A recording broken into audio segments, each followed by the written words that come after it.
Here or space. Hands That Rock the Cradle 2025 versus Hands That Rock the Cradle from the 90s. Was it better? And could it have stand on its own? We're about to see. Let's go. Now, Hands That Rock the Cradle from the 90s. Oh, it was one of my favorite movies. It got the right thrill, the right scare. It had all elements involved with the movie people, and it had a lot of character building. That movie really impressed me. Had me nervous. That movie and this movie. We already know the nanny from the one in the 90s spoke to us, people. We had time to understand and get involved with the nanny from the 90s. She wasn't jumping right in and being a piece of. It was a lot of character building in the one from the 90s. We got involved. We got invested into every character in the one from the 90s. The one from the 2025s, it seemed like we sprung right back in it. Now I know it's the whole problem of the short attention span era, but we didn't get no chance to like or even somewhat like the new nanny.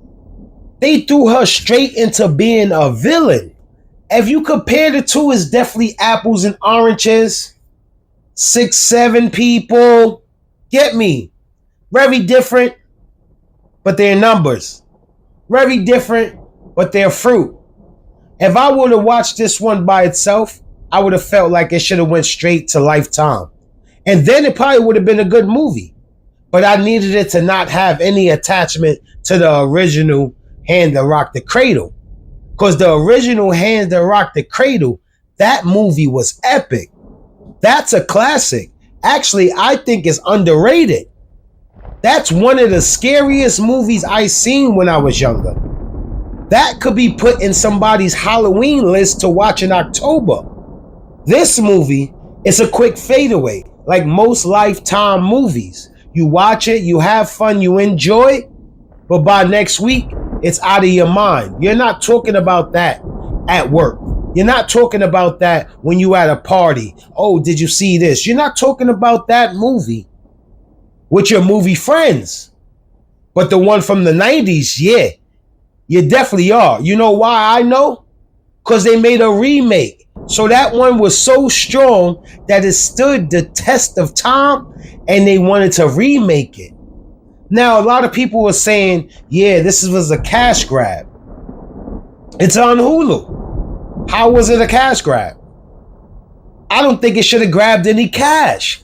If we're comparing the two, could it have stood on its own? Like I said, if it was a Lifetime original without the title. But does it compete with the original Hand That Rock the Cradle? Absolutely not. I didn't get involved with nobody in the cast. The original Hands That Rock the Cradle, you felt for the characters. I felt for the mom. I felt for the father. I felt for the daughter. I even at sometimes felt for the nanny. I definitely felt for the slow guy that got beat by the nanny and got framed by the nanny. This one, it had me pissed off. I was aggravated through the whole thing. Now, if they didn't have that title, I think it would have went good. It would have been a good movie for Lifetime. Like I said, this one, I was disconnected. I didn't feel like a fly on no wall. First of all, what gets me aggravated is the nanny, Polly. She start acting weird straight out the gate. It gave us nothing to work up to. If they ask me, it was no buildup. It was a psychopath that was welcome to live in somebody's house, and she was doing psychopathic things.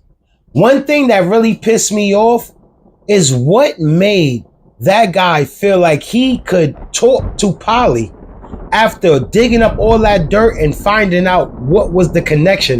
What made him feel like she was willing to listen to anything? Obviously, he thought it was a bad idea because he had to look in the mirror and soup himself up to actually confront her when she actually go to the bathroom.